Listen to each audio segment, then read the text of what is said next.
Phone பண்ணி கேட்குறாரு, எல்லாம் ஓகே தானே யமுனா, அஜய் இங்கே வரல இல்லை அப்படிங்கும்போது, ஆமாம் யாருமே இங்கே விடல, இங்கே தான் இருக்காரு அப்படின்னு சொல்லிட்டு இருக்காங்க. அப்போ நிவினுக்கு ஒரு ஃபோன் வருது. பேசிட்டு வரக்குள்ள பார்த்தா இங்கே அவங்க அப்பா எல்லாருமே வந்துடுறாங்க, தாலியும் கட்டிடுறாங்க. நிவின் பார்த்து ரொம்பவே ஷாக் ஆகிடுறாங்க.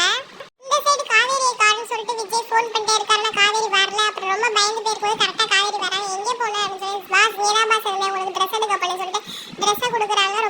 ஃபிட்டாக இருக்குது, நான் எடுத்தால் கூட இப்படி எடுக்க மாட்டேன் அப்படின்னு சொல்கிறாங்க. அதெல்லாம் அப்படி தான் பாஸ், கண்ணிலே மெஷர்மெண்ட் எடுத்து போய் எடுத்தியா அப்படின்னு சொல்லி கேட்குறாங்க.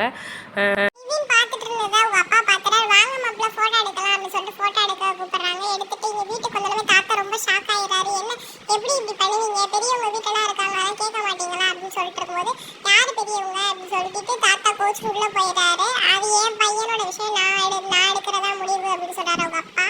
பசுபதி இப்போ நம்ம ரெண்டு பேரும் ரொம்ப க்ளோஸ் ஆகிட்டோம் அப்படின்னு சொல்லிட்டு காவேரி ஃபேமிலி கிட்ட பேசிக்கிட்டு இருக்காரு. அப்போ அவங்க மருமையிலையும் சொல்கிறாரு, நீ என்ன பேசுகிற, நீ தான் வீட்டோட மருமையினா